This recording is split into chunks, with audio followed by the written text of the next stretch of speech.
तो आप कोई न्यू प्रोग्रामिंग लैंग्वेज सीखने जा रहे हैं तो ये आपके लिए एक इम्पॉर्टेंट वीडियो है।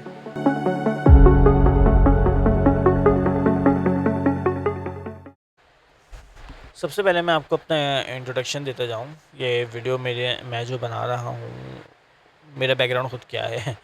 मैं as a senior software engineer हूँ एक फर्म में, और basically as a software engineer I am not bound to any specific language.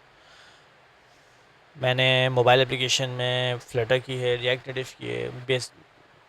जब मैंने स्टार्ट किया था तो मैं iOS डेवलपर था, लेकिन अब मैं अल्हम्दुलिल्लाह काफ़ी लैंग्वेजेस पे काम कर चुका हूँ, एंड्रॉयड पे काम कर चुका हूँ। I know how things works, और सब मैंने सीखी हैं, और वो सब सीखी मैंने आपको जो प्रोसेस बताऊंगा मैंने उसी प्रोसेस से सीखी हैं। सेकेंड हैंड आप ये समझें, फॉर बैकएंड मैंने मेन जो सीखी थी बैकएंड वो सीखी थी नोड.जेएस, लेकिन मैंने मोस्टली काम किया है जेंगो रेस्ट पे, पाइथन। तो अभी भी जो मैंने ऐप बनाई है, जो मेरे आप चैनल पे जाके देखेंगे, मैंने 20 डेज़ के अंदर एक पूरी डिलीवरी सिस्टम बनाया है एजेंट्स के थ्रू, एआई एजेंट्स के थ्रू। वो कैसे बनाया, क्योंकि मुझे नॉलेज थी इस चीज़ की। तो ये तो छोटा सा इंट्रोडक्शन था मेरा। Now let's begin. आज से चंद साल पहले जब मैं भी अपने करियर के स्टार्ट में था, तो मैंने तकरीबन 3 से 4 न्यू लैंग्वेजेस सीखी। अच्छा, तो ये प्रोसेस इतना कॉम्प्लिकेटेड नहीं है जितना हम समझते हैं। तो इसकी वजह, अच्छा कॉम्प्लिकेटेड नहीं है, उसकी वजह मैं आपको ये बताऊं, क्योंकि हम समझते हैं शायद हम 50 घंटे की वीडियो देखेंगे, हम बैठकर पूरा दिन डॉक्यूमेंटेशन पढ़ेंगे तो हमें लैंग्वेज आ जाएगी, या हम पूरा दिन बैठ के कहीं पे बूट कैंप पे चले जाएंगे, वहाँ में लैंग्वेज आ जाएगी। ठीक है, दो ज़्यादा सोर्स ऑफ इंफॉर्मेशन आप हो सकता है आप कर लें, लेकिन मेरी कैपेसिटी नहीं थी, तो मैंने कुछ प्रोसेसेस अपने साथ अपने एक्सपीरियंस से कहेंगे आप, तजुर्बे से मैंने अपने सीखे, और वही प्रोसेस मैंने फ़ॉलो किया। अच्छा, वही प्रोसेस मैं आपसे शेयर करने जा रहा हूँ। तो बहुत ही सिंपल है, और हम जब आपको मैं बताऊँगा तो आप भी जब उसको अप्लाई करेंगे तो इनफैक्ट लाइक आप किसी भी लैंग्वेज पे शिफ्ट कर सकते हैं इन 2 डोमेन्स में। तो मैं जो ख़ास तौर पे 2 डोमेन्स बता रहा हूँ, एक मोबाइल ऐप डेवलपमेंट और एक बैक एंड टेक्नोलॉजी। तो लेट्स स्टार्ट। अच्छा, न्यू लैंग्वेज सीखना ना एक कभी कभार ओवरवेलमिंग होता है। आप जो है क्योंकि सिंटेक्स सीखना होता है, प्रोजेक्ट स्ट्रक्चर सीखना होता है, आपको लाइब्रेरीज एक्सप्लोर करनी होती हैं, और कभी कभी उसके पीछे पूरा इकोसिस्टम हमें समझना होता है। लेकिन टाइम के साथ साथ मुझे एक इम्पॉर्टेंट चीज़ पता लगी कि ज़्यादातर टेक्नोलॉजीज़ के जो पैटर्न्स हैं ना, वो मतलब सिमिलर हैं, और सब एक ही पैटर्न को फॉलो करते हैं। जिस तरह variables, functions, files, folders, project setup, debugging, ये चीज़ें हर जगह होती हैं। ठीक है, आपको हर लैंग्वेज में वेरिएबल्स मिलेंगे, हर चीज़, फंक्शन, फाइल, सब कुछ मिलेगा। इसलिए हर न्यू लैंग्वेज को कम्प्लीटली अननोन चीज़ समझना मेरे ख्याल से गलत है। आपको अगर एक लैंग्वेज आप सही से कर लेते हैं तो आप बाकी लैंग्वेज में ईजिली स्विच हो सकते हैं। अगर यह प्रोसेस आप फॉलो करें जो आपको बताने वाला हूँ। इन प्रोसेस में जैसे तरीके से 3 फेजेस में है ये प्रोसेस। अच्छा, जेनेरिक प्रोसेस क्या है? पहले आप बेसिक सीखें किसी भी लैंग्वेज का, फिर जो मैं करता हूँ, मैं बेसिक सीखने के बाद जो मैं आपको आगे सबकी डिटेल्स बताऊँगा, मैं ओपन सोर्स प्रोजेक्ट्स क्लोन करता हूँ या डाउनलोड करता हूँ, फिर उनको रन करता हूँ। अच्छा, जब आप किसी प्रोजेक्ट को रन करते हैं तो आपको बहुत से इश्यूज़ आते हैं उसको रन करने में। उन इश्यूज़ के ज़रिए आपको पता लगता है कि इसके इन्वायरमेंट किस तरीके से सेट होता है इस प्रोजेक्ट का। इसके बाद आप थर्ड जो जेनेरिक है वो पे आप डीप जाते हैं। अब वो डीप क्या है वो मैं आगे बताऊंगा कि आप किस तरीके से नेविगेशन पे जाते हैं। मोबाइल ऐप की बात कर रहे हैं, सर्वर साइड पे आप यूआरएल्स, व्यूज़, मॉडल्स किस तरीके से आप हैंडल करते हैं, और तकरीबन सारी लैंग्वेज में ये सारी चीज़ें मौजूद हैं।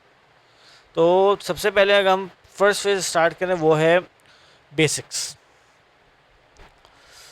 अच्छा, तो बेसिकली आप किसी भी लैंग्वेज को स्टार्ट करने से पहले आपको उसकी बेसिक्स आना ज़रूरी है।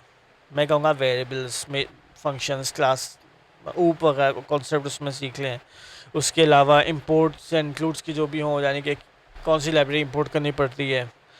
खुद से एक हेलो वर्ल्ड का प्रोजेक्ट बना लें, मैं ये कहूँगा सिंपल सा। ठीक है, उसके अंदर थोड़े बहुत फंक्शंस बना लें, खुद से डिलीट करें, कोड बनाएं।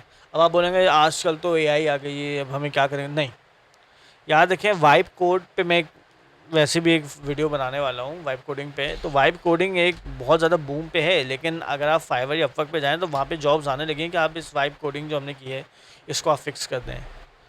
तो मेरे ख़्याल में क्या, मेरे ख़्याल से कि हर बंदे को जो भी इस फील्ड में आ रहा है उसको बेसिक्स हर लैंग्वेज से हो रहा है, मेन बेसिक्स जो वो उस लैंग्वेज पे काम कर रहा है या करने वाला है उसको आनी चाहिए। अच्छा, अब जिस तरीके से, जैसे कि मैं आपको ये बताऊं कि बेसिक्स में आप फाइल स्ट्रक्चर भी आ सकता है, फोल्डर स्ट्रक्चर भी आ सकता है। बेसिक्स में ये भाई मेन की फ़ाइल कहाँ होती है या प्रोजेक्ट का स्टार्ट कहाँ से हो रहा है। जिस तरह iOS कॉल करता है, iOS में हम बताते थे कि हमारी ऐप डेलीगेट में हम इनिशलाइज़ करते थे कि भी यहाँ से हमारा प्रोजेक्ट का स्टार्ट होगा। तो ये थी basics, phase 1। Second thing, phase 2।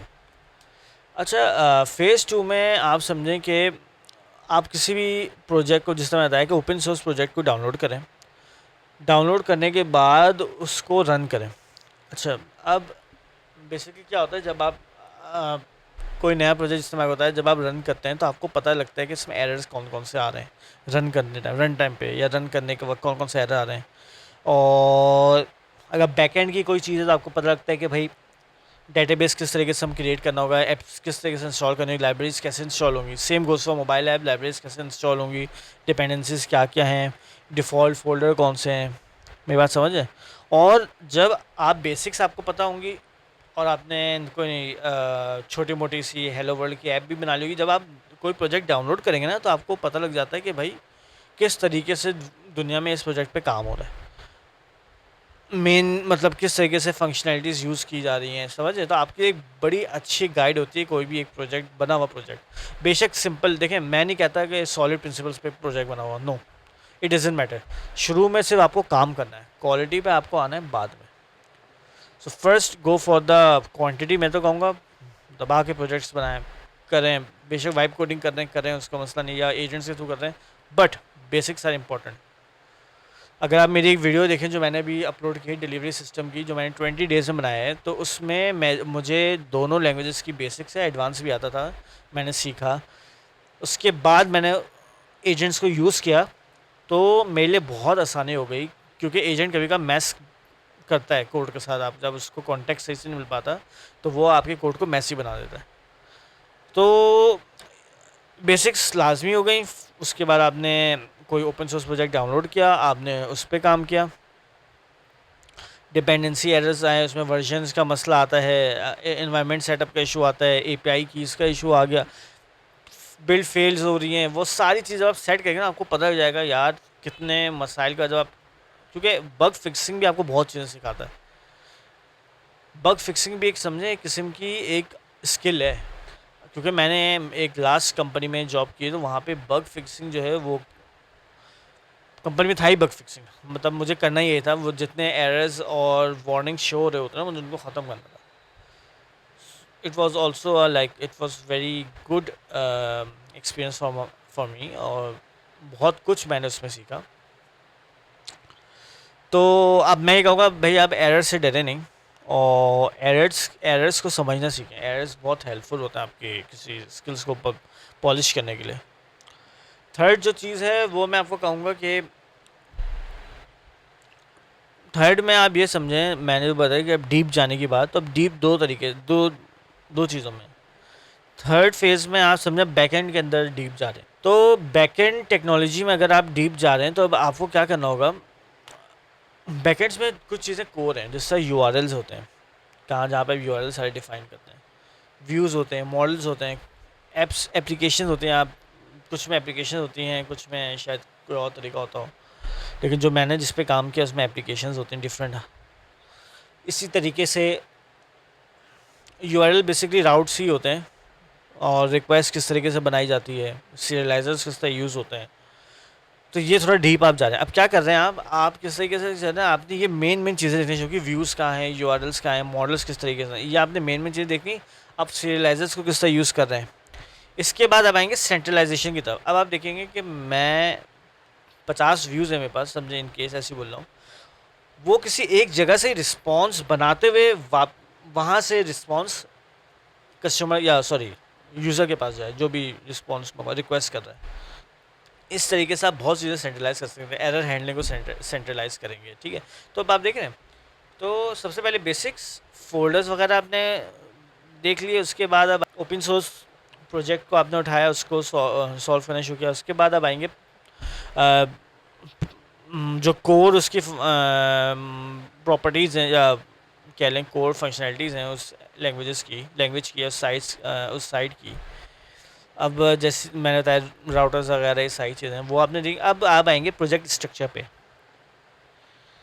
आप देखेंगे सेटिंग्स किस तरह वर्क करती हैं, यहाँ पे यूआरएल्स की फाइल्स कहाँ पड़ी हुई हैं, समझें। इस तरीके से आपको बहुत सी चीज़ें आप सीख जाएंगे।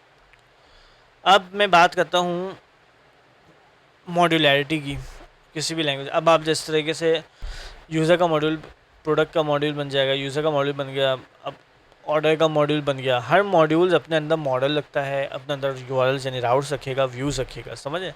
वही जिसकी मैं आपको बात करता है ऐप्स, बेसिकली मॉड्यूल्स कह लें या ऐप्स कह लें। जेंगो में मैंने यूज़ किया था, वहाँ पे ऐप्स होती हैं। तो ये थे आपकी बैकएंड का प्रोसेस। अब हम बात करते हैं मोबाइल ऐप डेवलपमेंट। अच्छा, मोबाइल ऐप डेवलपमेंट, क्योंकि मैंने iOS काफ़ी एडवांस लेवल तक मैंने काम किया है, सीनियर iOS डेवलपर के तौर पे भी, तो मुझे पता था कि एक मोबाइल एप्लीकेशन में क्या क्या चीज़ें मौजूद होती हैं। सबसे पहले आपने हेलो वर्ल्ड की सिंपल सी ऐप बना ली, काउंटर की ऐप बना ली, बहुत से लोग नोट्स की ऐप बना लेते हैं। आप सीखते हैं फोल्डर का स्ट्रक्चर। फोल्डर का स्ट्रक्चर मतलब स्क्रीन्स कहाँ हैं, एसेट्स कहाँ पे होती है, मेन एंट्री पॉइंट कौन सा है, रीयूजेबल क्या क्या चीज़ें हो सकती हैं, या कंपोनेंट्स कौन से हैं, ठीक है। अब आप जाएंगे स्क्रीन की लाइफ साइकिल पे। स्क्रीन कब क्रिएट होती है, कब विजिबल होती है, कब डिसमिस यानी कि स्टैक से ख़त्म होती है, बहुत इंपॉर्टेंट चीज़ है। फिर आप फोर्थ पे आएंगे नेविगेशन के। स्क्रीन जो है एक स्क्रीन से दूसरी स्क्रीन पे कैसे जाते हैं, वहाँ पे डाटा कैसे पास करते हैं, ठीक है, ये आपने सीख लिया। फिर उसके बाद आएंगे नेटवर्किंग पे। नेटवर्किंग बहुत इंपॉर्टेंट पार्ट होता है। तो नेटवर्किंग में आप पहले सिंपल सी नेटवर्किंग करेंगे, एक स्क्रीन में आपने लगा दिया एपीआई कॉल। फिर आप क्या करेंगे, उसको कोशिश करेंगे एक क्लास में ले जाएं। क्लास में ले जाने उससे क्या हुआ, आपने डिपेंडेंसी हटा दी एपीआई कॉल की उस स्क्रीन पर से। अब स्क्रीन को सिर्फ डाटा मिलेगा जो एपीआई कॉल से आएगा। जब आप एक अलग क्लास में ले गए, अब आप कोशिश करेंगे कि जो मेन एपीआई की कॉल है ना, वो आप एक सिंपल एक डिफरेंट नेटवर्क हैंडलर की क्लास बना दी, वहाँ पे आप करें।